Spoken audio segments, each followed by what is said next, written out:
하나님 말씀은 에베소서 6장 1절입니다. 에베소서 6장 1절.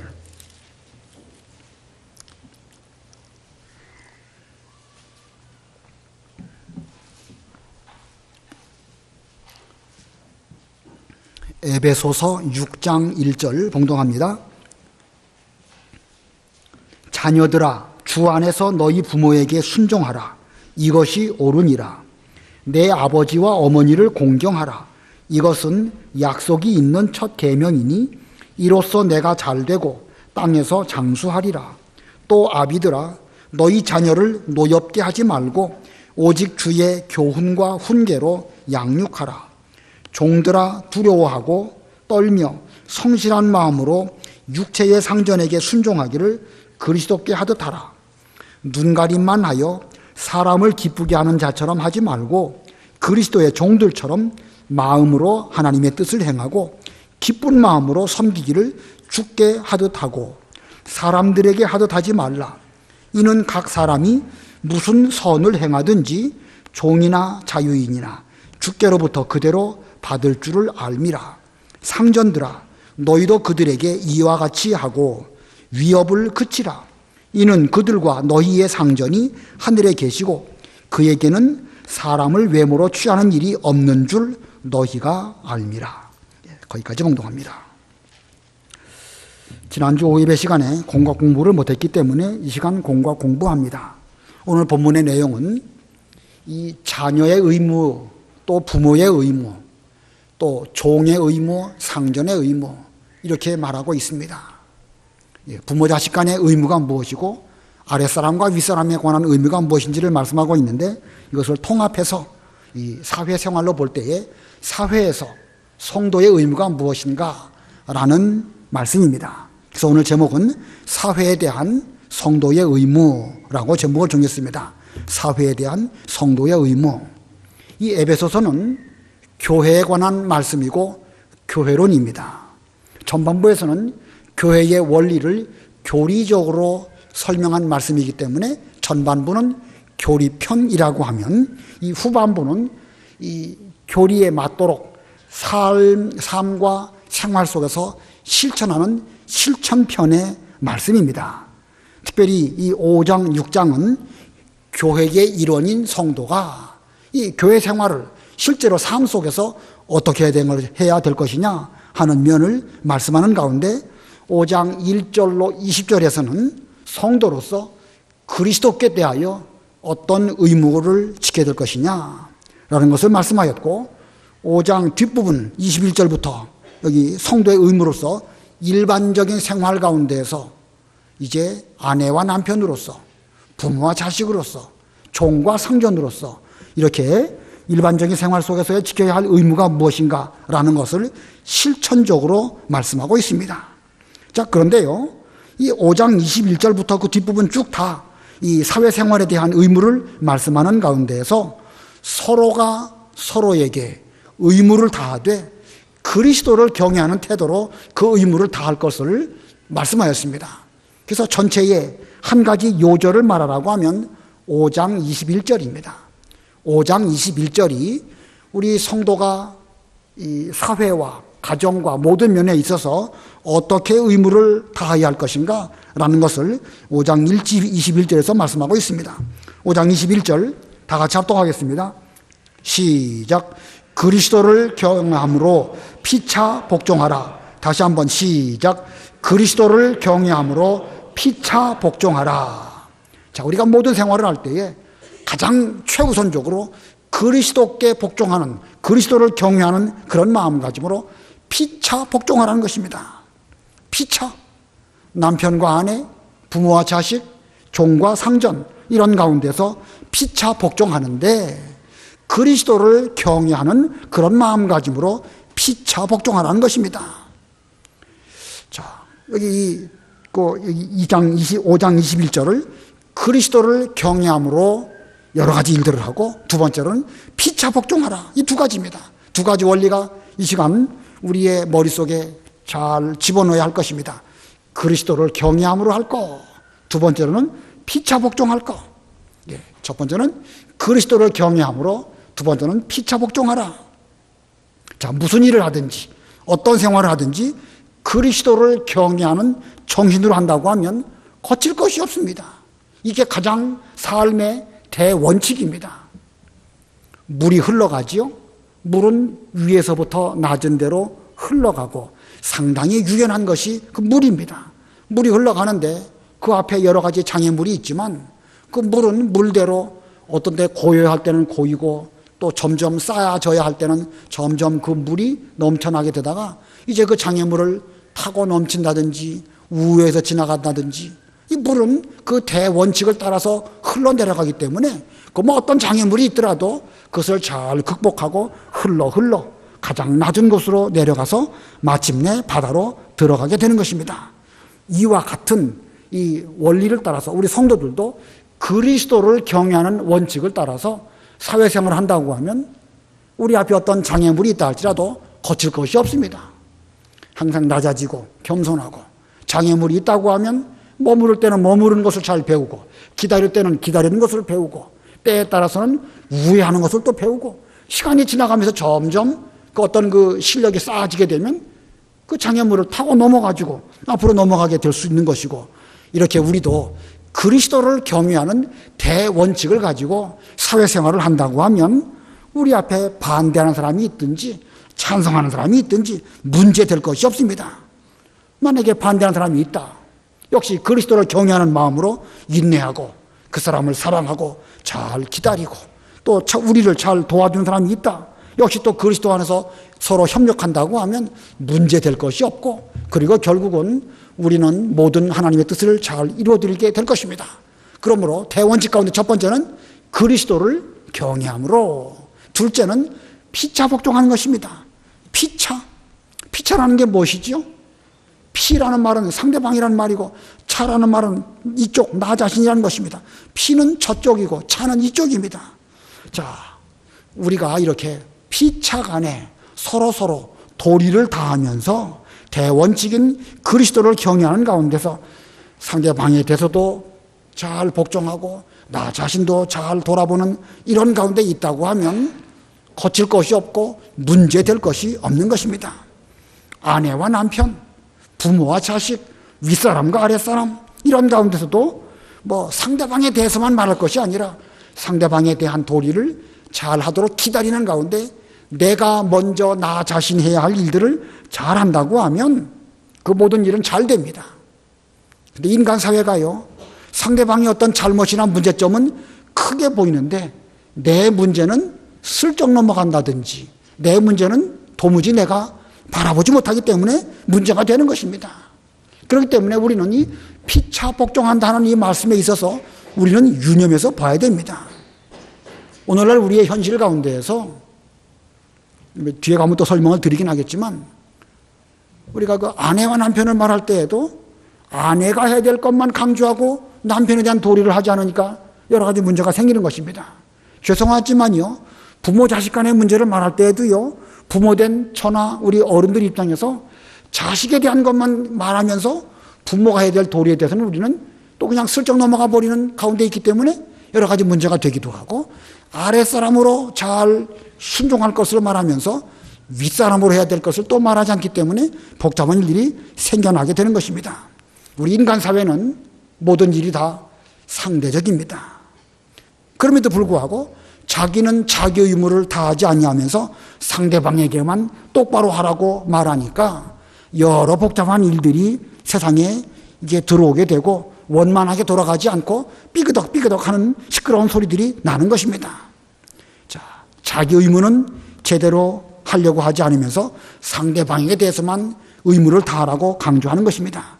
그러므로 우리는 하나님의 부르심을 받은 성도로서 그리스도를 경외하는 가운데서 피차 복종한다고 하면 우리는 여러 가지 일들이 다 잘 될 것입니다. 우리가 그리스도를 경외하는 가운데서 피차 복종한다고 하면 우리의 가정은 최고로 좋은 가정이 될 것이고 우리들의 직장 생활은 최고로 좋은 그런 직장이 될 것입니다. 우리 학생들에게도 이 본문을 공과 공부로 가르칠 터인데 학생들에게도요, 이 양면을 잘 가르쳐야 돼요. 너희들이 지금 자녀 아니냐?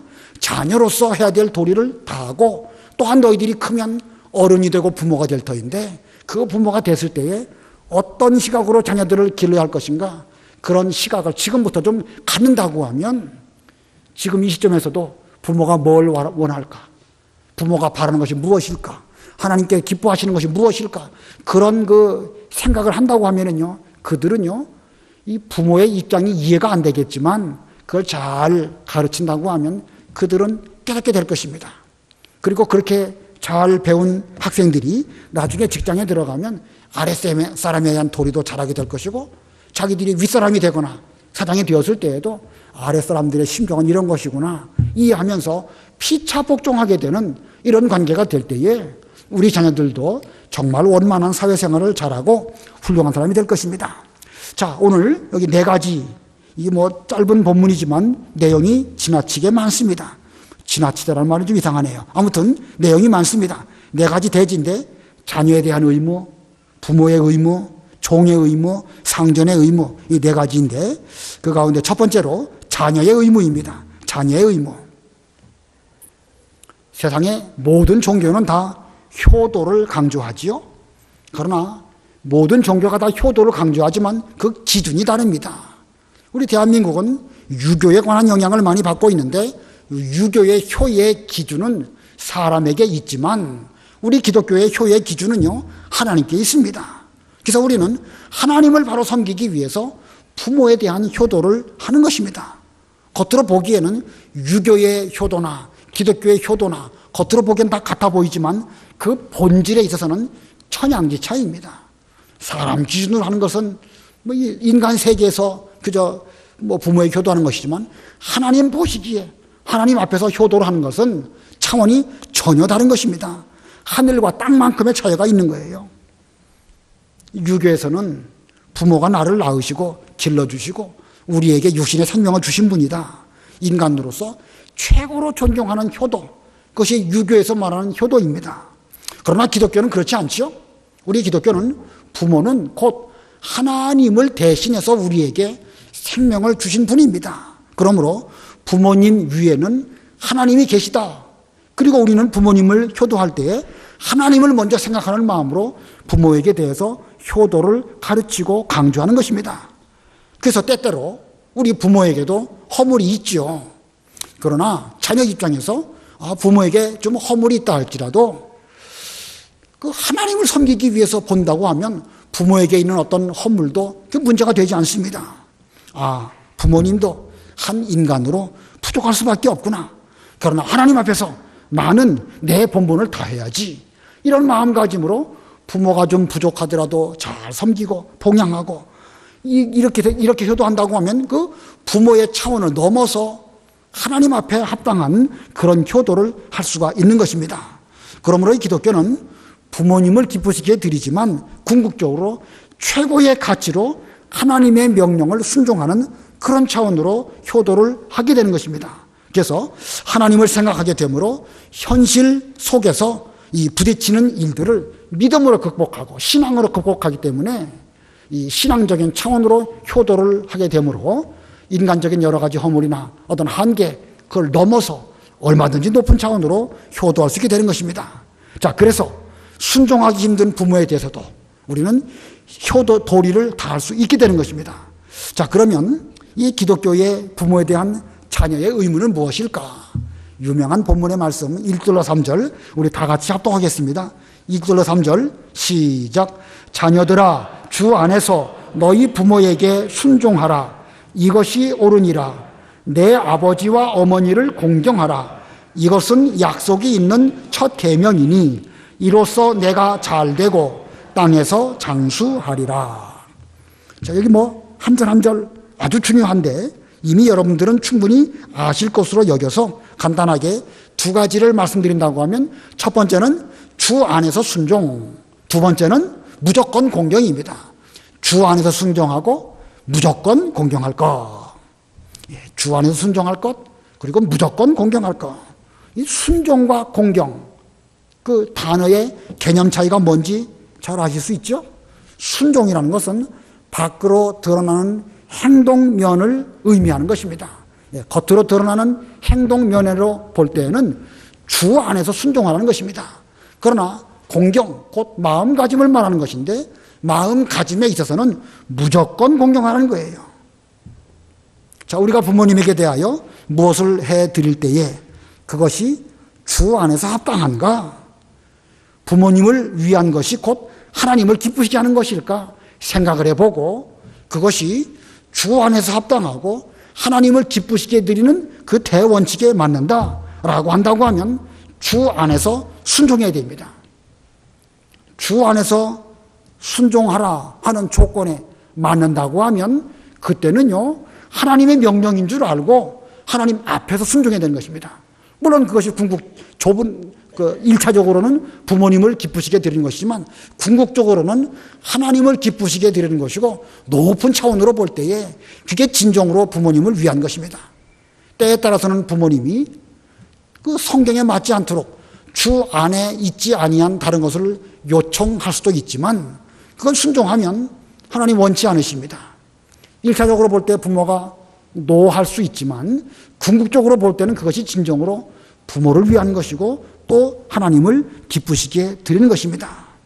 그러나 성경에도 맞고 부모님을 기쁘시게 드리는 것이라고 하면 우리는 그걸 순종할 때에 단지 인간으로서의 부모님을 기쁘시게 하는 차원이 아니라 하나님의 어미하신 명령으로 알고 우리는 그 앞에 절대 순종해야 되는 것입니다. 만약에 그렇게 하지 않는다, 그건 죄입니다.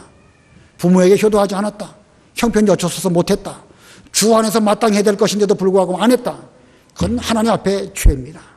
그 죄는 그냥 5월 8일 어버이날 지나가면 잊혀지는 것이 아니라 천당 가서 하나님 아버지 앞에서 그 잘못한 거에 대해서 엄한 책망 받을 줄 알고 그와 같은 마음가짐으로 부모에게 순종하는 그 순종이기 때문에 이거야말로 최고의 순종입니다.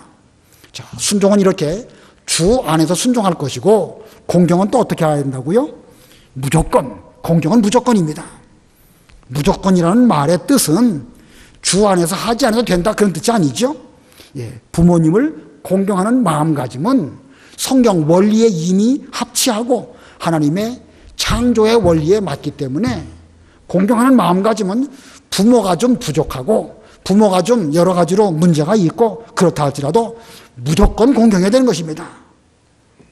부모가 노인이 되고 또 경제력이 없고 심지어 어떤 문제를 안고 있는 그런 경우도 있죠.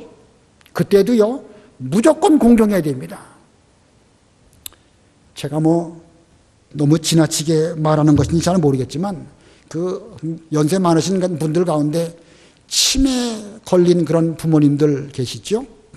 완전히 어린아이가처럼 돼가지고 여러 가지 제대로 할 수 있는 게 정말 없는 그런 부모님 모시는 거 정말 어렵죠. 정말 어렵습니다. 저는 그런 부모님을 모셔보지 못해가지고 그런 어려운 가운데 있는 분들 입장을 조금도 모릅니다.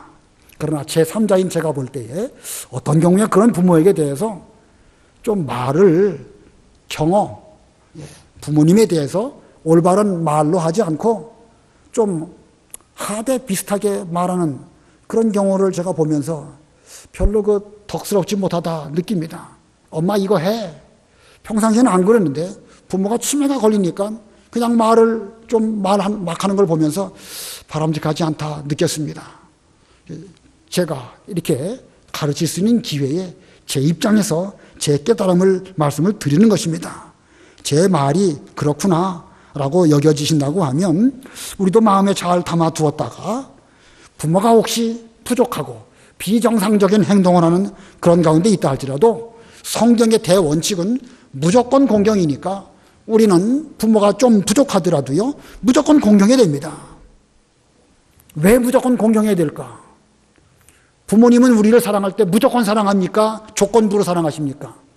무조건 사랑하지요. 예, 무조건 사랑합니다. 심지어 큰 죄를 짓고 감옥에 갇혔어도요 세상 사람들이 다 저 나쁜 놈, 저 몹쓸 놈 그렇게 말해도 절대 어떤 부모도 자기 자녀를 사랑할 때 무조건 사랑합니다. 자기가 낳은 자녀이기 때문에 버릴 수 없습니다. 그러므로 자녀도 부모에게 공경할 때에 그와 같은 마음가짐으로 무조건 공경해야 되는 것입니다. 자, 이렇게 부모에게 대해서 우리 두 가지, 주 안에서 순종하고 또 무조건 공경할 것. 자, 그런데 현실적으로 효도를 실천할 때에 어떤 것을 우선순위로 실천해야 될까? 우선순위에 대한 문제에 대해서는요, 대원칙으로 말한다고 하면 가장 근본적인 생활할 수 있도록 먹을 것과 입을 것과 또 이런 여러 가지 생활, 물질적인 면으로 제대로 잘 복용하는 것이 가장 우선이겠죠. 그러나 지금 사회는 좀 달라진 사회입니다. 자녀들이 부모에게 효도하는 것도 필요하지만 이 사회 복지가 어느 정도 되어져 있기 때문에 어느 정도 어떤 경우는요 차라리 없는 자녀가 없는 것이 더 나을 때도 있긴 있습니다. 시대가 좀 달라졌긴 했기 때문에 제가 말씀드리고자 하는 것, 강조하는 것은요, 이 마음으로 편안해 드린다든지 물질적으로 잘 봉양한다든지 혹은 대화를 잘하고 찾아뵙는다든지 이런 것을 놓고 볼 때에 지금 이 시대에 있어서 가장 으뜸으로 부모를 잘 효도하는 것은 대화해 드리는 것이 가장 중요한 것이 아닐까, 그런 생각이 듭니다. 제가 말하고자 하는 취지가 무엇인지 잘 이해되시죠? 경제적으로 너무너무 어려워서 당장 끼니도 먹을 것이 없다. 그럴 때는 당연히 물질로 봉양해야지요. 그러나 지금 시대는 자녀들이 못하는 경우에는 국가가 하는 경우도 있으니까 그런 경우를 놓고 볼 때에 지금은 부모를 찾아뵙고 전화드리고 대화하고 말벗이 되어드리고 이것이 강조돼야 할 시기가 아닐까 생각이 듭니다. 용돈 조금 드리고 좀 물질적으로 해드렸다고 해서 나는 내 도리를 다했다. 지금 시대에 그거 올바른 태도가 아닙니다. 부모 입장에서 언제가 가장 행복할까? 여러분 언제 가장 행복하십니까? 제 의견에 동의하시죠? 자녀하고 좀 대화할 때만큼 행복할 때가 없습니다. 그런 면에서 우리 이 부모에게 대해서 자녀가 의무를 다할 때에 좀 찾아뵙지 못한다고 하면 전화상으로 대화하는 것이 가장 지금 시대에 필요한 효도가 아닐까, 그렇게 생각이 듭니다. 저도 이제 부모가 되어서 저도 자녀하고 대화할 때가 행복하구나 하는 것을 일찍 느꼈습니다.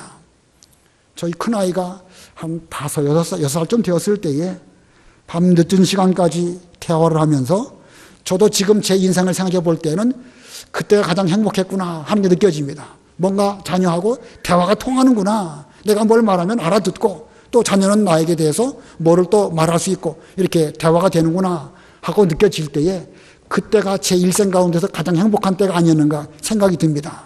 지금은 어떤가요? 지금 이제 눈치 보입니다. 바쁘니까 자기도 바쁘고 저도 그렇고 눈치 보여서 슬슬 그렇다고 대화가 안 되는 건 아니에요. 지금도 장난도 치고 농담도 하고 그렇습니다. 그러나 옛날 같지 않습니다. 눈치 봐갖고 슬슬 말하는데 가까이 봐갖고 자기 여러 가지 문제를 말해주면 그렇게 기분이 좋아요. 여러분도 그러시죠? 우리 자녀들에게 우리 성경 공부 가르칠 때 요거 좀 잘 가르쳐야 될 것 같아요. 학생들에게도요. 부모는 너희들과 대화하는 것만큼 행복할 때가 없다.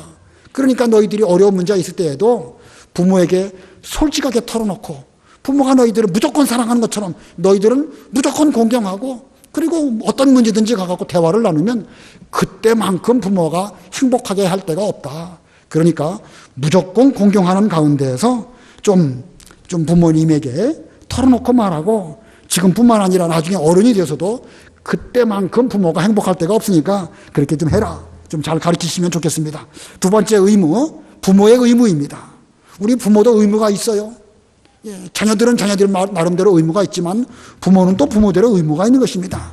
4절 다 같이 합독합니다. 시작. 또 아비들아 너희 자녀를 노엽게 하지 말고 오직 주의 교훈과 훈계로 양육하라. 이 자기 자녀들이 훌륭한 자녀로 훌륭한 인물로 성장하기를 원한다면 무엇보다 그 부모가 해야 할 의무를 다해야 됩니다. 부모 본인은 달라지지 않으면서 자녀들에게 대해서만 효도해라, 뭐 해라 이렇게 말한다고 하면 물론 자녀들이 어릴 때에는 부분적으로 받아들이지요. 그러나 올바른 그 교육은 제대로 이루어지기가 어려울 것입니다. 오늘 본문 4절에 나타난 부모의 의무 두 가지입니다. 첫 번째는 뭐죠? 어떻게 하지 말고 노엽게 하지 말고, 두 번째는 주의 교훈과 훈계로 양육할 것. 이 두 가지입니다. 저도 부모이고 여기 계신 대부분의 어른들은 다 부모님이신데 이 두 가지 명심해야 됩니다. 노엽게 하지 말고 두 번째로는 주의 교훈과 훈계로 양육할 것. 이 가운데 첫 번째는요, 노엽게 하지 말 것입니다. 노엽게 하지 마는 거 중요한 것입니다. 왜냐하면 이 부모들이 잘못하기 때문에 이 부모들이 자녀들을 노엽게 하면서도 자녀들의 그 감정을 상하게 하면서도 자신들이 자녀들의 마음을 상하게 했다는 것 자체를 인식을 못해요. 인식을 못하고 내가 너 잘 되라고 그랬지, 내가 부모로서 단지 사랑한다는 이유만으로 잘 되게 하기 위해서 했다는 그것만으로 좀 막무가내로 이렇게 말하다 보니까 부모와 자녀 사이에 이 장벽이 생겨지게 되고 대화가 이루어지지 않게 되고 여러 가지 문제가 거기서부터 발생되게 되는 것입니다. 그러므로 부모들은요, 이 자녀들의 심리 상태가 부모의 말을 받아들일 만한 준비가 잘 돼 있는지 안 돼 있는지 잘 살펴보고, 그리고 접근해서 대화도 하고 지도도 하고 주님의 교훈과 훈계로 잘 양육하는 이런 우리가 돼야 됩니다. 그거 하지 아니하고 무대뽀로 해버리면, 그 무대뽀란 말은 일본 말이에요. 무대뽀로 엄하게 강조하다 보니까 마음이 노엽게 되는 거예요. 어린 아이들도 노엽게 되다 보면 처음에는 그냥 아이들이 잘 모르다가도요, 점점 두려운 마음, 공포스러운 마음, 그래가지고 마음이 막혀버려요. 아이들에게 있어서 가장 무서운 것은요, 무서운 생각입니다. 근데 무서운 가운데서 부모가 무서운 것만큼 제일 무서운 게 없어요. 자녀들 입장에서는 부모가 마치 하늘과 같겠지요. 부모가 자기를 무섭게 하고 밥 안 주고 내쫓고 그러면은요, 하늘이 무너진 것 같은 그런 상태가 될 것입니다. 그러니까 정서적으로 그 자녀들의 마음이 노엽게 되지 않도록 잘 살피고, 그 다음에 이제 대화가 잘 되는 가운데에서 두 번째로는 주님의 교훈과 훈계로 잘 양육해야 하는 것입니다. 탕자의 아버지가 그 아들 탕자에게 대해서 어떻게 했는가, 우리는 잘 배워야 됩니다. 탕자는 자기에게 돌아올 분깃을 좀 미리 나누어 달라고 떼를 썼습니다. 그 분깃이라는 것은 아버지가 돌아가신 뒤에 유산으로 물려주는 것인데, 이거 탕자는 떼를 쓰는 거예요. 바보 같은 짓이죠. 웃기는 일입니다. 근데 그 본문에 나와 있는 그 탕자의 아버지는 그 분깃을 나누어 줍니다. 잘못하면 그 돈이 그 탕자로 하여금 일생 망칠 수도 있습니다. 그러나 성경에 나와 있는 그 아버지는 그 분깃을 나누어 줌으로 인해서 그가 고난을 겪어야 할 여러 과정들을 잘 겪은 다음에 스스로 돌이킬 때까지 기다리는 마음가짐으로 그렇게 한 것입니다. 훨씬 지혜로운 아버지지요. 인생의 고난을 통하여 얘가 스스로 겪어야 사람 구실을 할 수 있을 것을 알기 때문에 그 아버지는 나누어 주셨고 기다리셨고, 그리고 돌아올 때 기쁨으로 잘 영접을 했습니다. 탕자도요, 그 아버지가 자신에 대해서 뭐든지 원하는 것들은 다 들어주신다라는 어떤 생각도 했고, 적어도 자기에게 대해서는 사랑하는 아버지라는 사실을 알고 있었습니다. 그래서 완전히 쫄딱 망하게 되었을 때 적어도 그는 뭘 생각했는가? 내가 돌아가면 아버지가 나를 적어도 품꾼 하나로는 받아주실 것이다.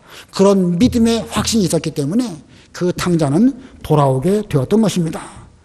만약에 그 아버지가 너같이 사람 구실도 제대로 못하는 녀석 필요 없다, 아버지는 나를 그렇게 생각하실 것이다 라고 하는 마음이 아들에게 있었다고 하면 그 쫄딱 망한 그 아들은요, 집으로 안 돌아가고 자살했든지 아니면 극단적인 어떤 나쁜 짓을 더 심하게 했다든지 그렇게 했을 것입니다. 그러나 그 누가복음에 나오는 그 탕자의 아버지는 노엽게 하지 아니하고, 또 사랑하는 아버지의 심정이 그 아들에게 잘 심어 주었기 때문에 결과적으로 그 아들은 돌아오는 그런 아들이 되었던 것입니다.